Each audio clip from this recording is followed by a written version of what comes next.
Oh, Colonel Mustard looking ass.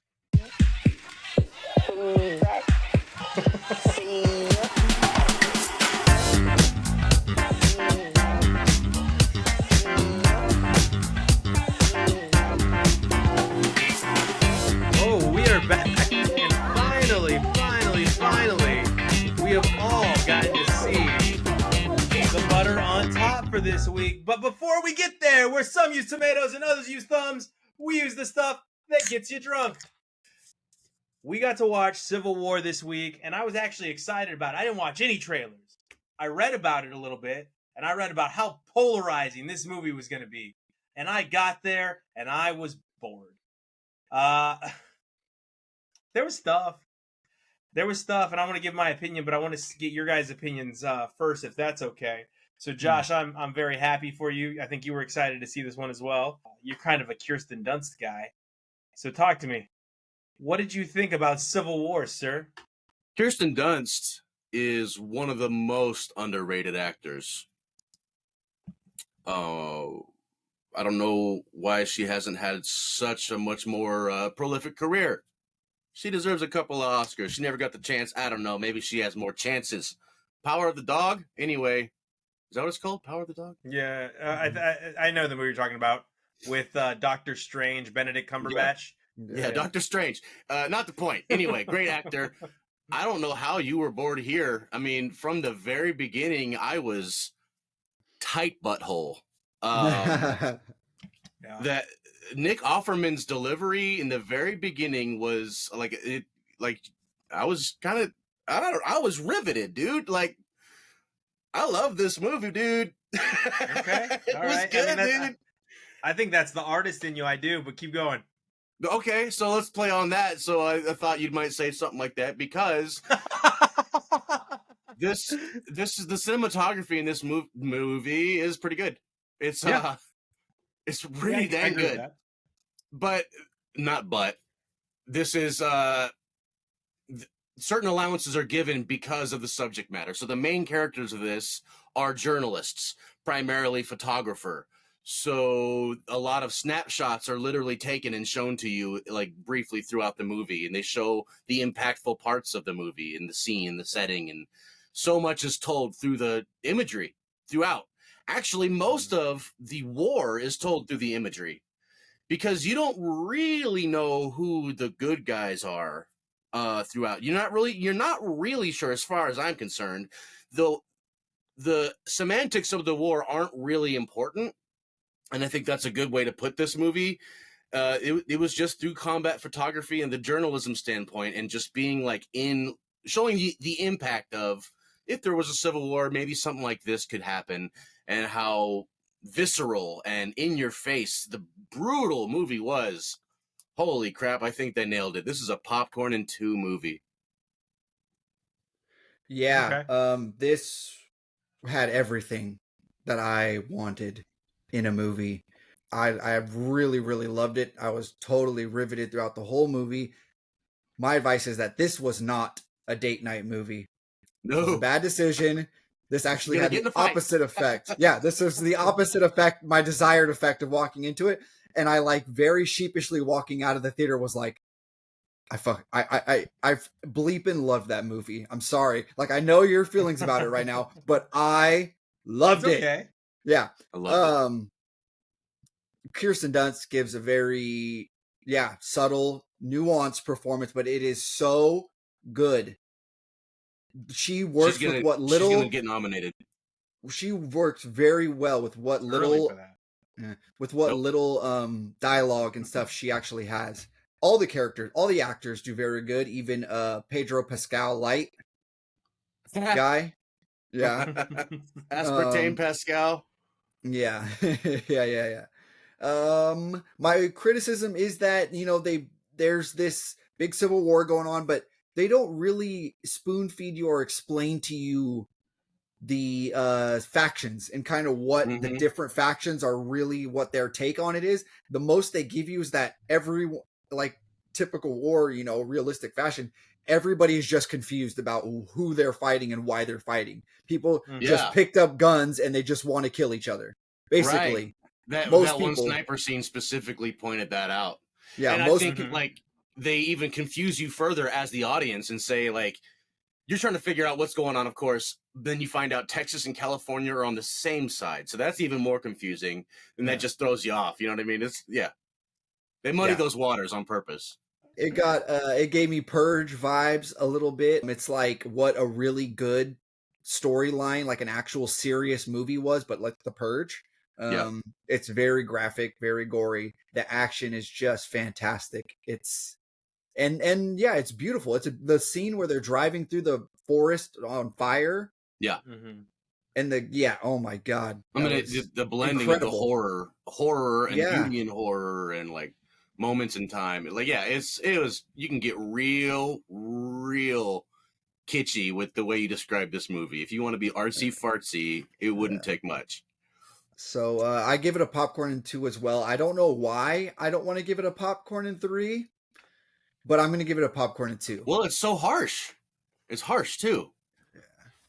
Yeah. So if this movie was a little bit longer and they went a little bit more into the different factions and all that stuff, like a little bit of the actual politics going on, I could see it. I could give it a popcorn 3, but it's just a popcorn 2. It stays on the surface, doesn't take too many risks. Yeah. So first off, right off the bat, Stephen McKinley was the best actor in the whole movie. Like, that's it. Like, who's Stephen McKinley? The New York Times writer. Okay. Yes, he was. Old guy. Yeah. Yeah, he was the best actor. Like, his performance was the best. It was reserved when it needed to be reserved. It was dramatic when it needed to be dramatic. Yeah, it was very good. His explanations for a lot were very much of a time, right, where someone that has been through it and seen anything you can think of is trying to express it in a way that a young person might actually hear, right? Like, not like, I'm not going to talk down to you. I actually want you to hear what I'm about to say. I don't want you to feel talked down to. And I felt like his performance was absolutely fantastic in every scene that he was a part of and in every interaction he had. I thought that it was incredibly overacted by Wagner Moura, who is Pedro Pascal Light. I thought, and I'm probably pronouncing his name wrong, but I thought that was really bad. He reminded me of Seymour Hoffman in Twister when he's like, "Let's go check some Twisters." Yeah. And I did try to decide throughout most of the film, like, is he doing good or is he overacting? Is it bad? What I think? And then he's just drunk. His character is just. Sorry. Yeah. Go ahead. No, towards the end of the film, he drops to his knees and has like a powder scene where he's like crying in the rain, like, "Wow, this war, bitch!" Like, oh, sorry. But throughout the whole movie, you're like, "Oh, I'm so rock hard at gunfire," like that. Okay, but you also had that mirrored in Kirsten Dunst when she's having straight up PTSD. That is, they're trying to show like the 2 ways that people would deal with this kind of stuff. Like, he just with trauma, adrenaline he adrenaline junkies it and gets drunk, blind drunk and stuff, and then randomly rages, and she just takes it all inside, Yeah, I think we're going to talk about trauma when we get to Neil Brennan, but. That's a good point. Like, you have fight or flight, or what is the third one now? It's like be quiet and calm down and paralyzed. Comatose. He was mostly false bravado. Right. But then you have like the ingenue and her trauma response, which was both of theirs once upon a time, is fight. So she gets in right behind the soldiers and all that was beautiful. The progression, the mentorship standpoint, like maybe the best road trip movie ever. It was good. Maybe. Great take. I love that. I would have loved to see a juxtaposition storyline. I would love to see things from Jesse Plemons' character's perspective. Yeah. And what was going on there. There wasn't a lot of explanation except for, this guy's racist. Look how racist he is. That was it. And that was his. There was no depth. I really liked the part, though. I gotta say, like, the part when, like, they're at the hangar and, like, all the superheroes come out and, like, you can tell something's about to happen, right? Like, there's about to be a fight with, like, Captain America and Iron Man are about to fight, dude. And then, oh man, and Black Panther comes in, first time you see him. Classic movie, dude. So with that, I wish there was some depth to that character. I get what it was. I get what it was, but there was no depth. He's in the movie just to be in the movie, in my opinion. And I understand what oh gosh, why can't I think of the writer-director here? Garland? I can't remember. I don't know. Garland. Yes, Ah. Garland. Yes, Alexander Garland. With that character, I get it that there are some people that exist that are just going to be terrible regardless. But give me some depth so I can really hate that character more than just that character's racist and some people are just going to kill people because they're not American, right? Like I want to understand. So I think that would create a more visceral reaction to that scene when we get there. Like build up that hatred. Let me build up that character. So okay, yeah. I will say, like you said, camera shots were really good, and I literally said this at lunch today. I said I have one of my best friends. He's gonna say he absolutely loved the artwork, and I was like, I guarantee it. Like I have no doubt in my mind that he's gonna be like, and he's not gonna be wrong. Was my That's exact quote. Like the artwork was good. It was good, and I love the snapshots. I thought the way it was shot was really good. I thought the script was incredibly lazy. I thought there was so much left out. I thought they left out the right things. The things that weren't important, they got left Could out. have used a little more. Yeah, they just didn't take any risks. Kept it very safe. I think they played it super safe, like insanely safe. And I'm going to get to that here in just a second. They had an incredible concept, but go ahead. Yeah, I love the concept. I was so excited. Yeah. And here's where I think, Josh, and I know you've already grazed over this, but this is where the movie might have lost me. Nick Offerman. I'm in. Yes, Nick Offerman as somebody that's currently running for president, and they're saying that he got a third term and then disbounded most of our legal boundaries that we have put in place, our diplomatic boundaries that we have, our political boundaries. He just got rid of them all, got rid of certain factions of our policing. Like, what? That's crazy. Third term? What? That's crazy. So he's definitely portraying somebody, because if you recall back to this person that's running for president right now, they thought we should get rid of limits on presidential terms so they could run 3 times and be president 3 times. So hold on, I'm gonna get there. I promise. Like, let me just go down this chronological order, because there's other things I would like to talk about. Go ahead. Involving this film. So then, like I said, though, I'm in. I want to see Nick Offerman play this character. I want this so bad. I'm so happy with this casting. I didn't know. Like I said, I just read about this film, and I thought he crushed it, like you said, Josh. And then we get to the actual storyline, which is the press. Cool, the press, the death of the press, and how the press shouldn't be killed because the press tells the truth, and the truth is told through photos and interviews and writing and journalism. And we keep going, and then we get Texas and California join forces. I'm out right there. Like, I'm out. I tap out. All right. Like, what are we doing? What world is this? If anything, those two are in a civil war, and we've got Dallas and Houston. All right. It's an alternate reality, dude. That's all there is to it. It's just an alternate. That's awesome. That's awesome. But that alternate reality is stupid. So that's my only point. It's stupid. It's not even a believable alternate reality. Like the man in the high tower.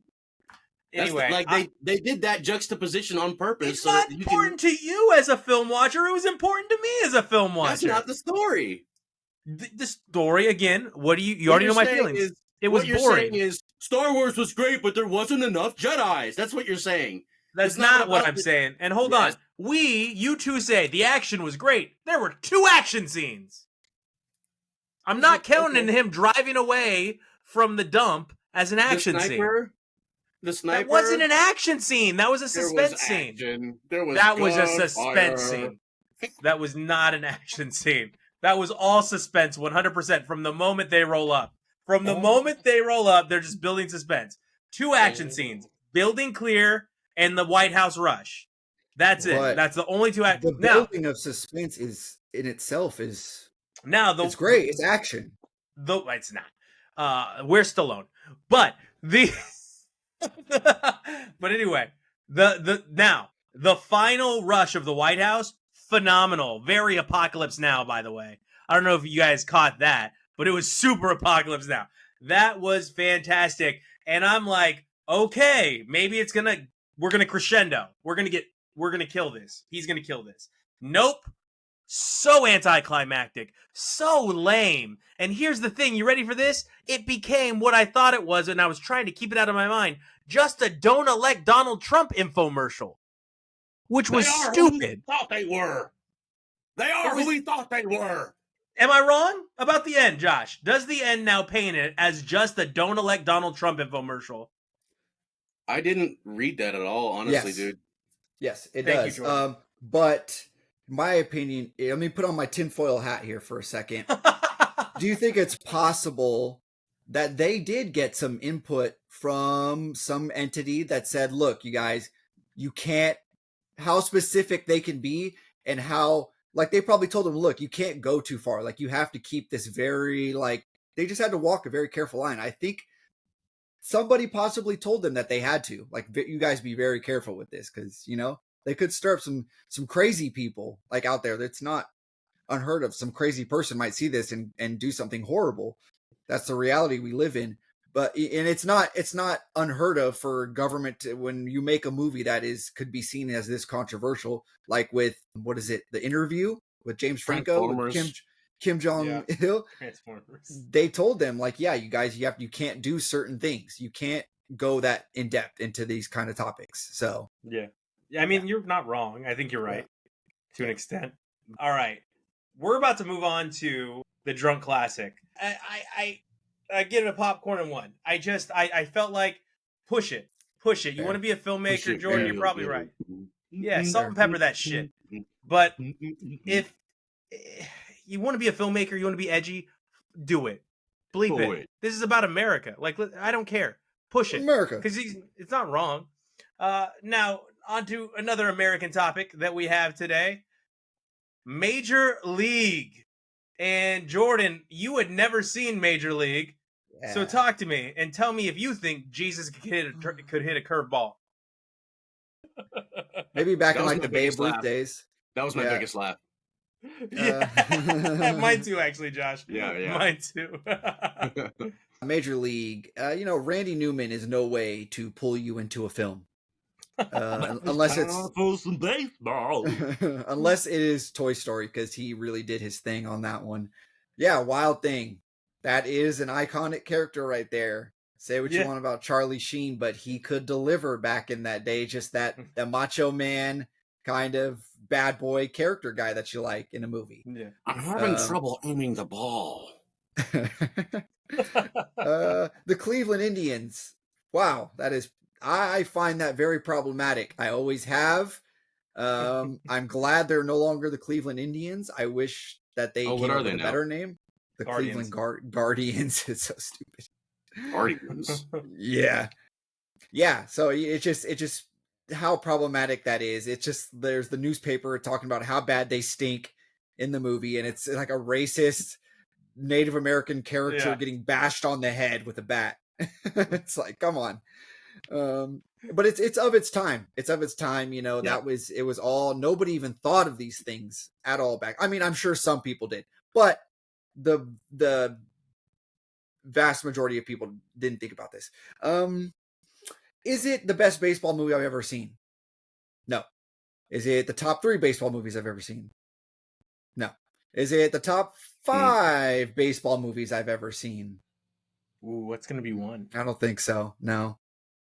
So it was fine. It was fun. It was very fun. I would watch this again, no problem. It has funny elements. It has good stuff, but it's just the catcher guy that they kind of try to focus this around, other than Wild Thing, is just a creep, and he's kind of a D-bag. The catcher, yeah. Yeah, I didn't like him at all. Yeah. Like, he's gross. Straight up assault and threatening and like holy crap. Yeah. Like, I'm supposed to like this guy? He's the charmer? I give it a popcorn and 1. Pop and 1. I like the old school synthesizer in a lot. Man, I love the 80s synthesizers. Like, that was so funny. Like, they just couldn't wait to bust out those and just like play a little ditty during a scene of a movie, I swear. It's the showgirl wife that owns the baseball team. So sexist. Like, so much of it is sexist, and she's the villain, which I love. And I love that one of the guys she's talking to, she goes, hey, this guy you want us to go after is dead. We'll cross him off the list then. Like, there's so much airplane humor in this movie. Oh, sure. It makes me laugh like throughout the. Like I said, you tried to tell me Jesus couldn't hit a curveball, like Man, that was funny. that made me laugh so hard in the clubhouse and the. You cheated on me. She bet me $50 that her body was better than yours, and I won that $50 because she was wrong. What was I supposed to do? Yeah. You love Wesley Snipes too. Like Wesley Snipes is great. Willie Mays Hayes, right? He's fantastic, and he's like a little bit of like he's just right in this. I think Wesley Snipes is like he's not too much, not too just the perfect amount. He's not just a bit outside, which of course this movie birthed that line, right? And we all got to listen to it. I love the fans at the very beginning where they go, "It's too high." What the hell is that supposed to mean? It's too high. It's too high, you know? It's going really high. It's not going to make it out. It's too high. There's so many movies. If you just sit back and you just need something light and you just want to laugh, it's going to make you laugh. I will say this. It does have its moment where you're like, wow, she did him really dirty. And I'm referring to, of course, the third baseman's wife, right? Mm-hmm. Yeah, like out of nowhere, bud. Like what? Yeah. Where'd that come from? Yeah. And she does Wild Thing, Vaughn. She does him so dirty because he doesn't even know. He doesn't know that's his wife. He doesn't know what he's doing. And then she tells him. She wants him to be knowledgeable. She's like, I'm his wife. You just slept with me. Why did that happen? Like, why was that inserted? You don't know? Did I miss it? If you're watching, she's watching the news and she sees her husband get into the elevator with a different woman. Oh, missed that part. Yeah. So she's just walking her to her car, being a gentleman. Yeah. Mm-hmm, yeah. Mm-hmm. We didn't see anything. But for me, it's a popcorn one, but it is a funny. It is a good baseball movie. There's not a lot like Field of Dreams, get out of here, whatever. Build it, they will come, whatever. It's not funny. Yeah. It's not Angels funny in the Outfield. I didn't think Godfather 2 was very funny. Angels in the Outfield, maybe nostalgia, I guess. Jordan, what baseball movies are you thinking about here? Major League 2, that's a good one. Okay, let me see. It wasn't in my top 5. It could be in the top 10. But Sandlot, Trouble with the Curve, Moneyball, Hardball, and A League of Their Own. Hardball is a better movie than this. You better stop it. Hardball is a fantastic movie. Okay. Okay, G baby. Bad News Bears. Bad News Bears is up there. A League of Their Own. A League of Their Own. Yeah, that's good. 42, the Jackie Bud. Robinson movie. Hannah Montana. Is good, but there's baseball. Different Twilight categories. was a good baseball movie. The first one. I'm gonna give it a popcorn. Of what, Josh? Outside of your affinity for Twilight, what did you think of Major League? I thought Major League was pretty good. So 80s, a lot of things that are just like, whoa, that's not Asian good. But the show is full of little clever jokes that are like, that was good. The announcer, every time he's on screen, he crushes. Little situational things. It's funny. This is definitely a movie that got worn out at Blockbuster back in the day. It was almost never in. Somebody was always renting Major League.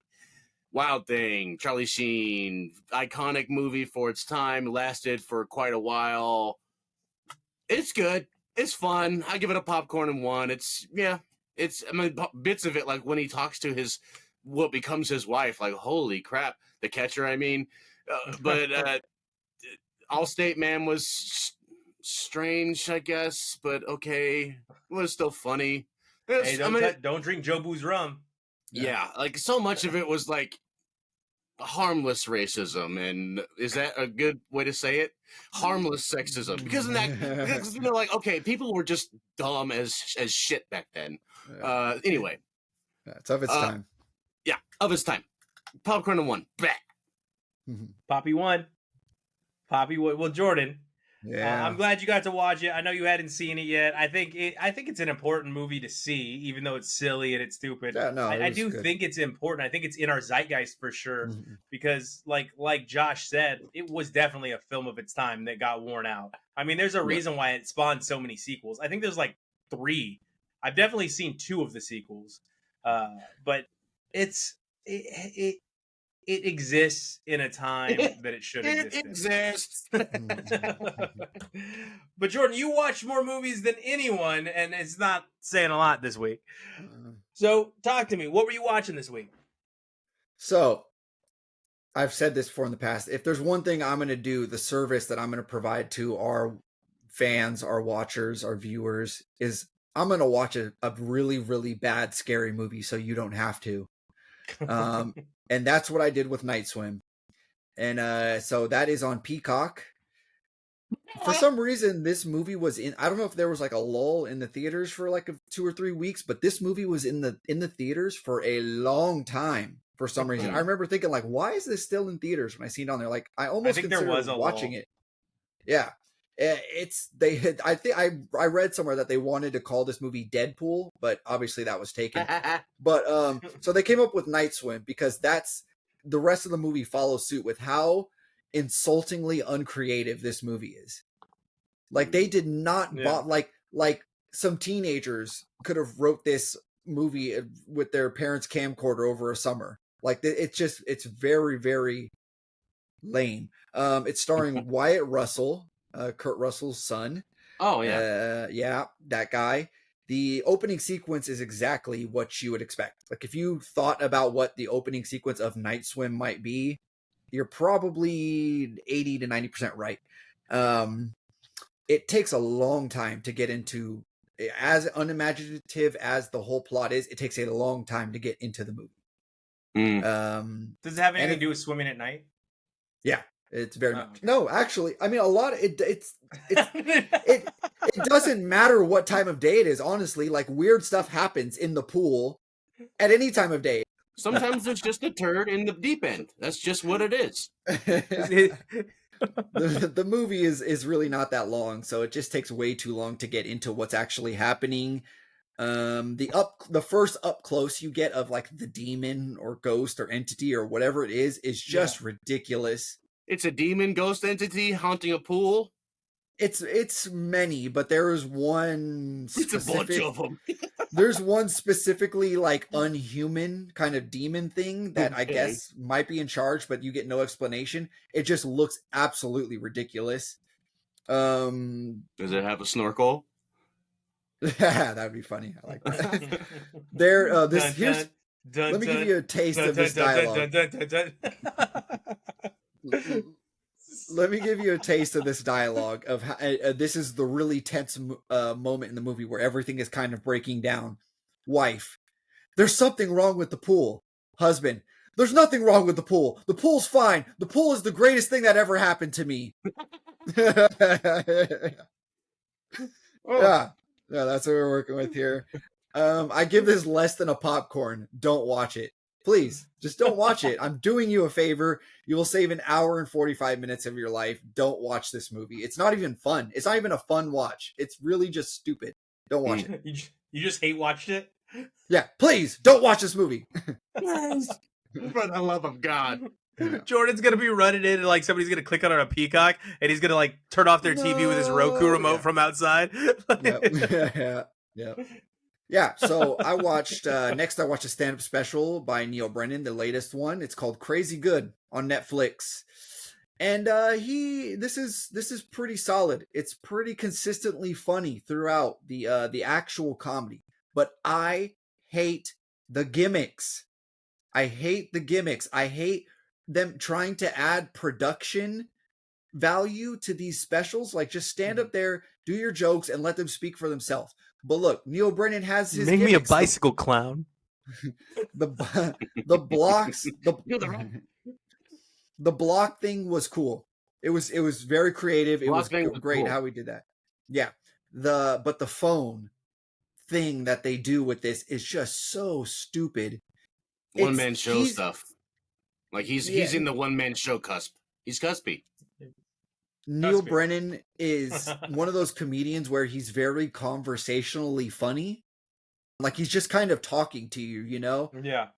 But it translates is the difference with Neil Brennan, unlike it does with like Bert Kreischer or like the guy Theo Vaughn, where they're like really funny on like podcasts and all this Yeah. stuff, but their stand-up, it doesn't really translate well. He does a Right. very good job.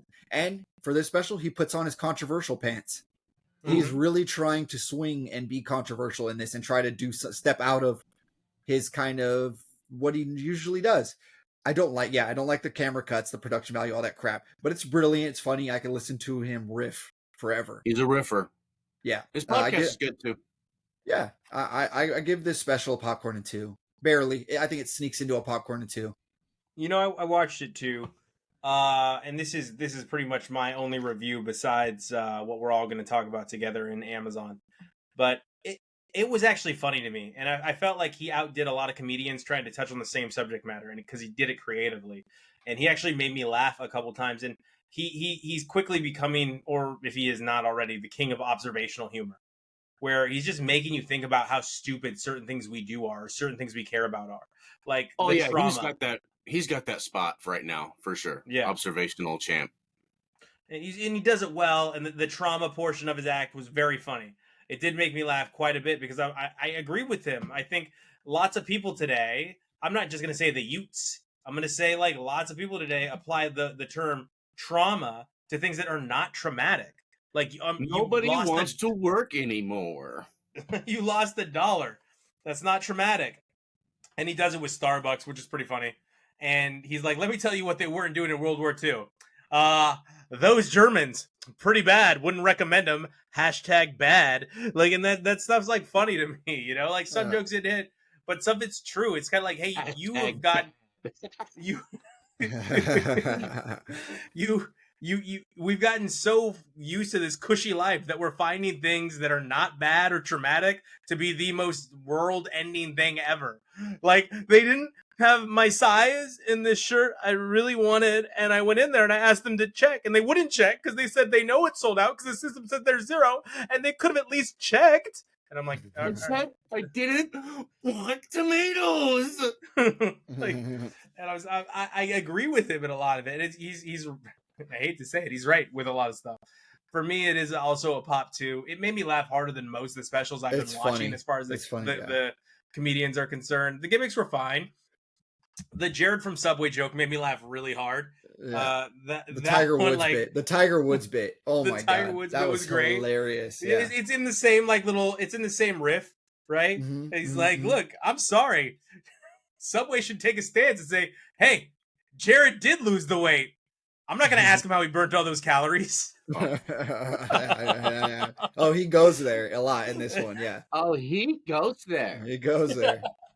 So for me, it is also a pop 2. Josh, how about you? Oh, I didn't see it. No, I mean for what you were watching. I'm glad we got to roll into that seamlessly. So I watched Major League 2 actually, and I did something controversial. I watched Major League 2 first and then 1.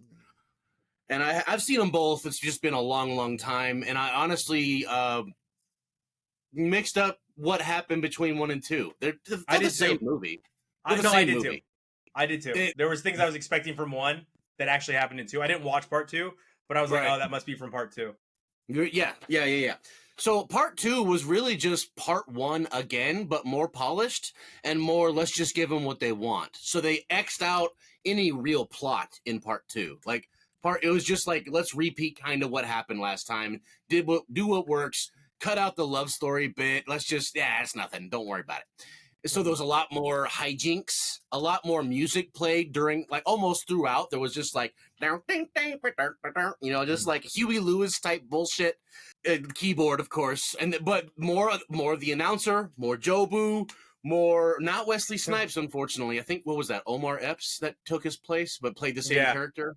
Yeah, Omar Epps. Yeah, but just more hijinks, whatever. It's a popcorn in 1 too. They even like repeated exact scenes. Like they had Charlie Sheen come back out with his glasses on, and everyone does the wild thing. Like it was the same scene.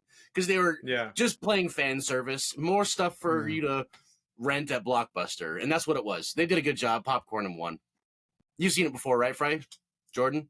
Yeah, Wild Thing. Yeah, but Wild Thing, Major League 2. Yeah, the scene I kept remembering was when Vaughn is talking to like the girlfriend in the apartment, and she's like, "You got to go out there and be the wild." At the end of the movie, and it never happened, and I was like, "Shit, that must have been part 2." Yeah, it was weird, but there's some funny parts. It was more clever humor. You could put that on, do chores. You know, it probably used to be on TV all the time, kind of like how Equalizer's always on now. Anyway, yeah. Also, I watched I watched Captain Phillips, the little Tommy Hanks, when he's on the boat. He plays the true story of the man on the boat. Great movie. I'd never seen it before. It was good, but it's really just a trauma porn movie where Captain Sullivan's the captain of the ship. It gets hijacked, and it's a true story about what happened to this person. But the character Tom Hanks, he plays it well. Everyone acts their ass off, especially the pirates who were they weren't actors. The accent was good. Was that Boston? Yeah, he got made fun of a lot when this film came out about that accent. Like, really? Made fun of a lot. Yeah, heavily. Oh, he tried his best. I'm happy you went into it without knowing that, and you actually liked it, because I think it did distract me from the film. I did know that a lot of people were hating on it, and then when I finally watched it, I really heard a bad accent. So when you say you didn't know about that and you didn't mind it, I was like, maybe it was just like them planting a seed. Yeah, in my brain. Hey, look at me. I'm the captain now. Hey, look at me. I'm the captain now. Good movie though. It's my little critique is that Tom Hanks' character, he did everything right. So he knew how to like be charismatic towards his hostage hostage keepers, whatever. He knew the right time to try to escape. He was doing making all the right decisions, which is, you know, what you want in a movie, I guess. It was a good movie. In the end, it's just like drama, which is what they want you to do. They want you to feel what Tom Hanks' character goes through. And I've been told, I read on internet that behind the scenes, Tom Hanks's like catatonic state of dealing with the rush of adrenaline after he's saved was very realistic. They had like real paramedics on the scene taking care of him. So they said like you nailed it, like the way he would tune out and 1,000-yard stare, all that blah blah blah. Popcorn in one movie. I don't know if I'd ever watch it again. It's just stressful. Ugh. Yeah, I don't think I've ever watched it again. I think it was a one-time. Yeah, it was a one-time watch for me. It's not even on my list of drunk classics. It's probably a better film than some of my drunk classics, to be honest. But I've just never seen the need to show it to people. Yeah. Like, what was the movie? Like you gotta watch Captain Phillips. Like, no. Yeah. There was a movie that Jordan said he like felt ashamed that he recommended to people. Well, Poor Things. Like, I don't want to recommend. But yeah, he's like, I don't want to recommend. I don't recommend that to anybody. Yeah, that's what you were saying in your review. You're like, this is not a film. It is. He's like, it's not because it's. What you say? It's not because it's bad. It's because I don't want them thinking anything of me. Yeah. Like, I want you to go watch this softcore kind of torture porn. So Josh, why don't you bring us all together and crescendo the movie reviews with what your thoughts are on the first episode of Amazon's Fallout. Oh, Fallout. Yeah, I watched that just recently. I thought it was only first 2 episodes, and I found out that it's the whole season's out. That's great. I'm going to finish that quick. I'm a big time Fallout nerd. I played 3 and 4 and a little bit of Vegas, and I've done some research into the lore of the game. It's just such a great world, and this show has nailed it down to every little detail. Like the way people act is like okie dokie. Really sums it up. That's her line, and really sums it up. There's just this like willing naivety, and despite the fact that the world's in absolute chaos, there's still that go get 'em attitude, like let's go team. Like people's there's so many things I can go into. It's so good. Visually nailed it. I love all the actors. I love how they have multiple main characters so they can show more of the world, and I can't wait to see what happens further. But this is a spoiler that I think everyone deserves to know. Huge points off. for killing dogs for no reason. Yeah. Agreed. I am really excited to see the rest of the series, but why, dude? Stop killing the dogs. Yep. It's unnecessary. It is absolutely unnecessary, unless you're 15-yard referring penalty. to the surface dwellers, those dirty dogs. Can't respect a little manners. They can't respect a little manners. I will say this. What's the big deal? I thought it was fun. It was good. I've never played Fallout like you, Josh. So I like being introduced into the world. I think that Amazon and Apple are in a bidding war for putting together the best TV shows, and I'm here for it because the graphics they're able to put into some of this stuff, the stories they're able to put into some of this stuff is very interesting. Yeah, I liked her character a lot. I think she's going to get annoying eventually, or she'll get tough. One of the two. She might get tough. Yeah, one of the two things is going to happen there. And that's how the game works too. Who is the actor that is in Vice Principals and The Righteous Gemstones? Baby Billy. Goggins. Walter Goggins. Yeah, is that his name? Goggins. Walter Goggins. I love him. I love him so much. He's great. He's great. I'm Every so time glad forever. Yeah, I am so glad he's having these moments because I think the first time I saw him, what was it? Prison Break? Was that was he in Prison Break? I think so. I think he was. Anyway, I think he was. But he's in Justified. Yeah, he's in Justified. He's so good. But I love him in Vice Principals. He's so funny in Vice Principals with his wife from like China or whatever, and he hates he's so good, and he's good in this too. And he really ends the episode well. He drops the curtain so well in the end of episode 1, and you gotta love it. The start of it, everything that's going on with him. I can't wait to figure out how he did in fact survive. I think that's going to be episode 3, but it's a fun show. I get that it's taking place in an alternate universe, Josh, an alternate reality. Yeah, it's like the whole World of Tomorrow aesthetic. Yeah, this alternate reality, it doesn't seem that Texas and California like each other either, so I guess those alternate realities do exist. But no, it's fun. Man, I'm glad Josh told me about it because I had wanted to see it, and then he started talking in the chat about it, and I was like, oh, snap, that is out. I forgot that show was coming out, and I put it on, and I'm glad I did. So as of right now, first episode, popcorn and 2.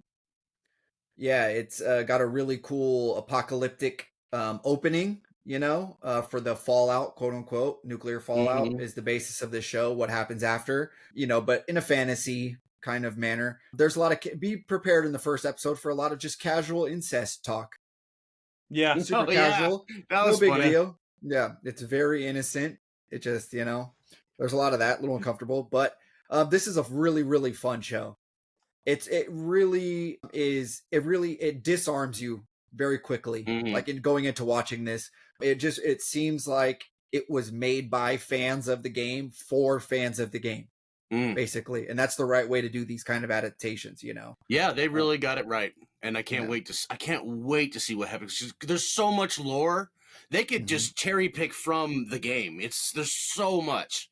I love it. Man, it's exciting. It's already got a spin-off built in too, right? With Fallout Vegas.